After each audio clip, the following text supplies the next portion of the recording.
bum.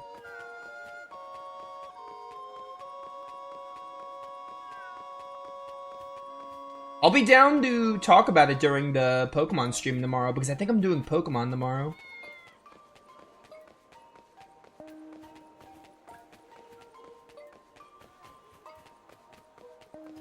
Especially because Pokemon's like the perfect talk about whatever game.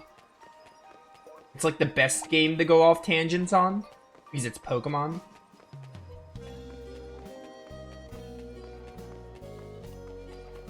Bum bum. How do I have to ride the gondola? I think I have to ride the gondola. I forgot that's something you can do in this game.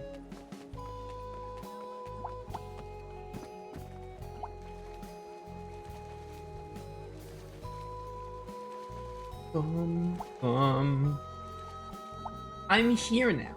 I think I just have to turn this and then go back to the other one I saw.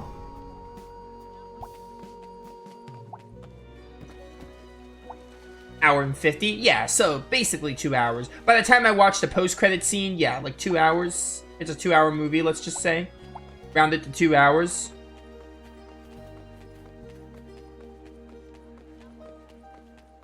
Ooh, there's a robot down there too, not just Bacteriite? Don't mind if I do. I think that's one of the robots that's missing. Hey, Bacteriite. Bacteriite. That's how you say it. What's in here? This is the fortune teller? Yeah. The most secret of all fortune tellers. Oh yeah, you weren't at the Pokemon stream, I forgot. Yeah, a lot happened. Well, you know, a lot happened in terms of, I'd say a lot happened in terms of team members. I hexed them in, like, Phew. Darken my door no longer. Hey, that crystal ball looks familiar. What? Aye, no doubt about it. This here's my property. Look, lady, just give the ball back, all right? But without it, my fortune-telling business is ruined. I mean, were you really making a killing anyway? Can you really use that crystal ball for fortune telling? So what if I can't? It's your fault anyway. You're the reason Lord Vam stripped me of my true powers. Fast! I've an idea. Huh? Let's say we brought you something to replace the crystal ball. Would you make a trade for it? I suppose so, since it did belong to you apparently. But you'll have to bring me something exceptionally good. It's a deal. Now sit tight. Are you sure you've thought this through? Come on, let's swing by the Maxi toy box. If I know your old man, he's got something squirreled away in there. Here's hoping you're right. It's probably a safe bet, though. Come to think of it, I remember him mentioning there's a secret room. A secret room? Aye. Of course, that's all he said about it. We'll have to do some searching. But whatever's in there, it must be worth enough for Bernard to take the trouble to hide it. Huh? Okay, let's go check it out. It's like so much work, though. And I can warp. Anyway, that Pokemon stream was crazy. Good amount happened. I hexed them in the other night. All the ones we need. Luckily, I've been keeping track of all of them. I still have the ones that I need to get that I've been waiting for, like, later in the game. Oh wait, I forgot the robot. Dang it.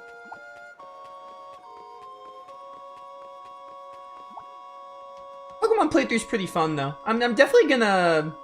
It's doing really well. It's been pretty fun, and obviously people enjoy it, and it's been doing well on YouTube, too. It's been making me pretty good money, so... I'm gonna have to do Pokemon more consistently. Another one of our robotic comrades. Looks like there's one over there, too.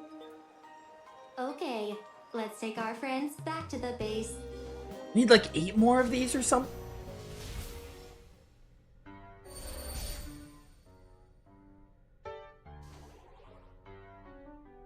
Everything should be okay now.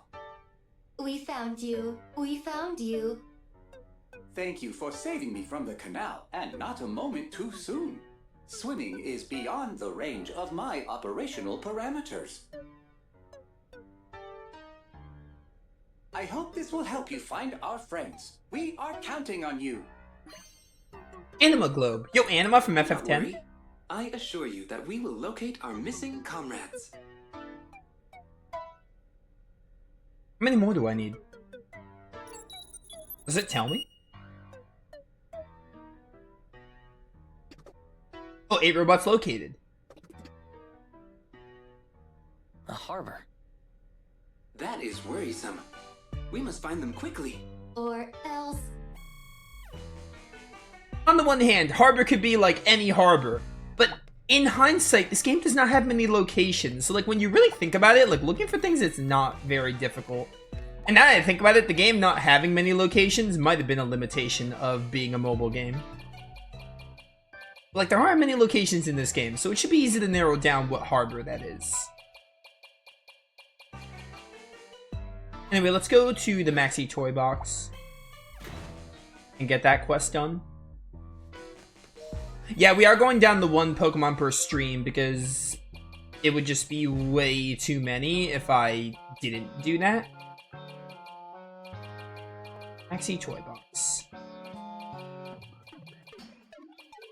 Next Pokemon game, I'm definitely going to decrease the voting to. 3 was way too many. Alright, which... I have to look for an item in here.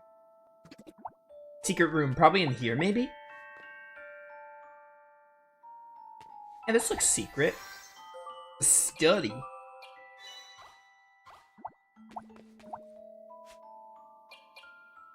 Wait, this is the forbidden chest, isn't it? There's a note. I managed to retrieve this device from the machine mouthpieces of certain metals, yada yada. Yeah, okay. I can convert items into gold. Not like I really need much, though.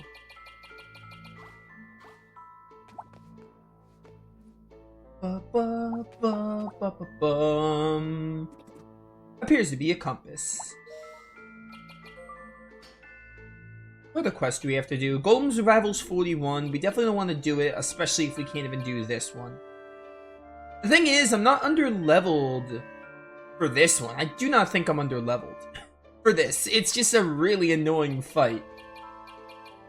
I can probably handle it, but it's just really annoying. The strategy I have to use, like, is so boring. So I'd rather just, like, wait to do it. Fortune teller is Inica's crystal ball. Search a secret room in the toy box for something you could trade for it. So I have to look for something in this room. Hey, you think the fortune teller wants a skeletal suit? Worth a shot. It's a typewriter. There's half-filled piece of paper sticking out of it. Her favorite things: the vanishing sunset, flight patterns of hummingbirds, scent of lavender, smooth rocks in the river, Leo smiling. Okay. Tofu patties? Sounds disgusting.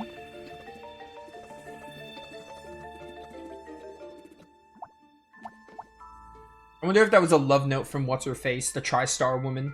Morgan, I think is her name. Detecting an unidentified space. A hidden room. Cool.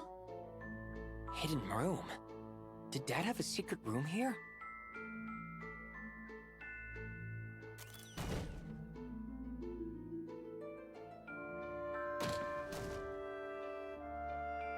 I had no idea this was here. Leo, that's no surprise. Like, it really isn't. All of this stuff was my mom's.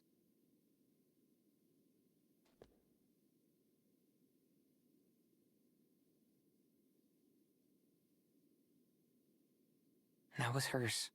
And this too.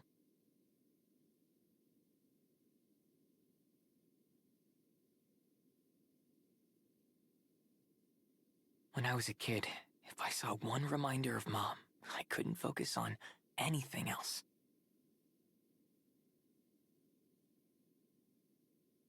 Dad said he got rid of everything that reminded me of her so I could move on.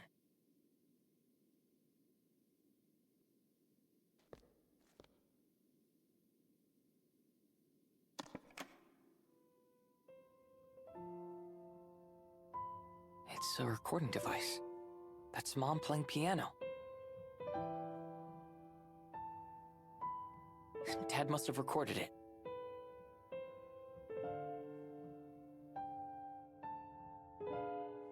It's a recording of Leo's mother playing the piano. He closes his eyes and listens intently. He knows this song because she taught it to him. Leo's memory. Oh, Leo here we go. slowly opened his eyes and looked around the room. It was filled with his mother's belongings. They were all in good condition and well maintained. Leo could feel a subtle warmth from the furniture, as if someone had been using it recently. The room was like a time capsule, full of memories of his mother. Leo's eyes stopped when they reached the top of the bookshelf. A childhood memory played across his mind, as vivid as if he were living it again.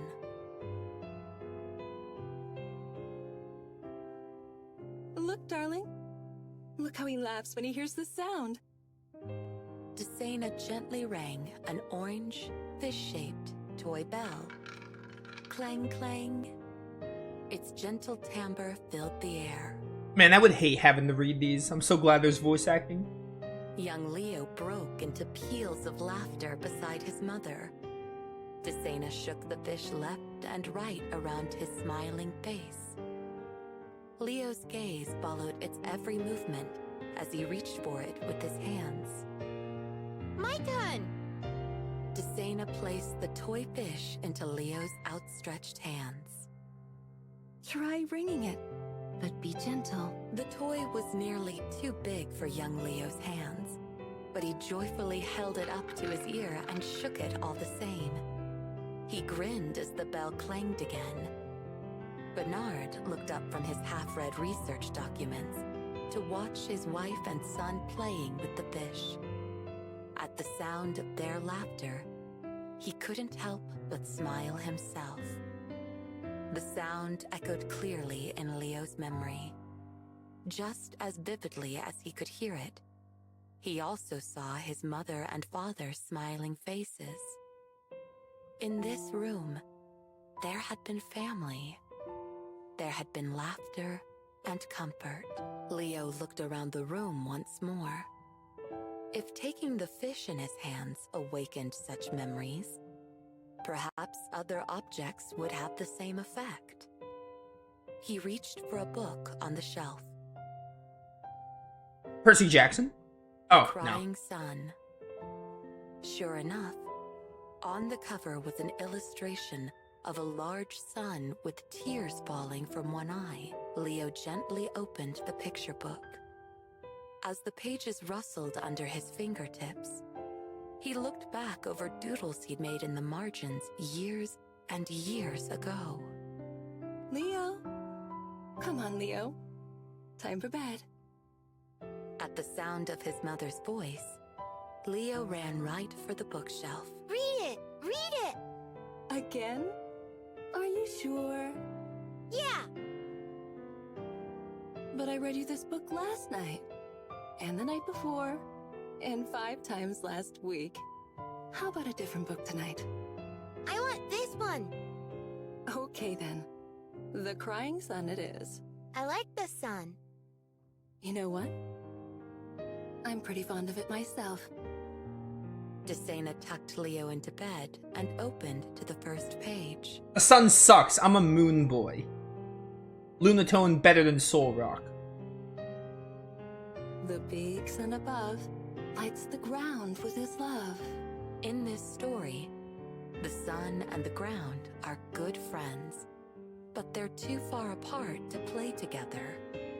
So their other friends, the wind and the sea, try their best to bring them together. Even as a child, Leo knew it by heart. Every night, he laughed and cried at the exact same pages. And every night, once the story was through, he would say, Again! Desena couldn't resist her beloved son's eager face. She'd nod, turn back to the first page, and start again from the beginning. She read it over and over until Leo fell asleep. Leo breathed deeply, as if he could draw those peaceful days back inside him. He surveyed the old room once again, on the hunt for more memories. Man, Leo was He found spoiled. a single sheet of notes left on the mirror stand. It was covered in mathematical formulae. His mother, Desena, was a physicist. She'd spent her life investigating everything about their world. Desena not only sought to learn the origins of the world, but also about magic and other powers that transcended natural law. She was also deeply interested in the human mind. Desena theorized that human emotions produced powerful energy. Magic, she thought, was only one method of utilizing this energy source. Depending on the strength of the emotion felt, the energy also varied in intensity. Desena was convinced that the energy produced by human emotions was the hidden key to uncovering the mysteries of the world. The universe continuously expands, slowly losing energy and increasing in entropy in accordance with the second law of thermodynamics. However, Desena believed that it retained some energy due to a powerful energy source we know as emotion. She proposed that emotional energy operates on similar principles as gravity. When people love someone other than themselves, that forms a strong bond, just like gravity. Desena explained her theory to Leo as if she were reciting a fairy tale. When they love someone? That's right. That is when their gravity is at its strongest. Gravity? What's that? Gravity. Desena picked up the nearby toy fish and dropped it onto Leo's palm. The fish lay flat on Leo's hand. See? You love that fish, don't you? That's what's keeping you together. I don't get it. One day, you'll come to understand what love really means. But it isn't just love. Sorrow, pain, loneliness, joy, excitement. All of these are like gravity. They're all made of immense energy.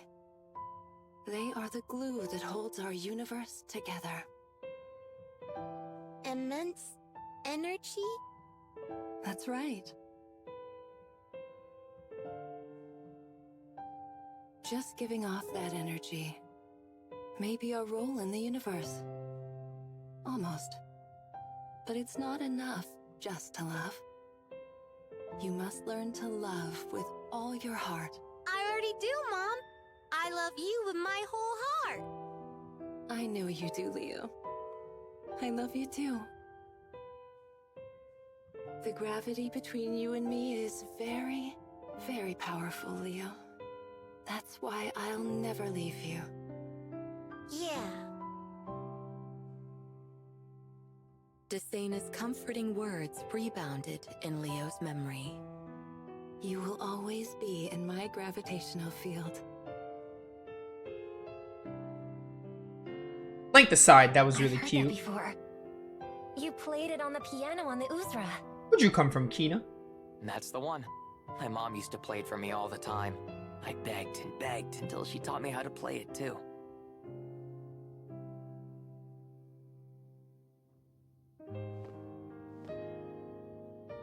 These notes are so complex, I can't even read them. Hey, what's this?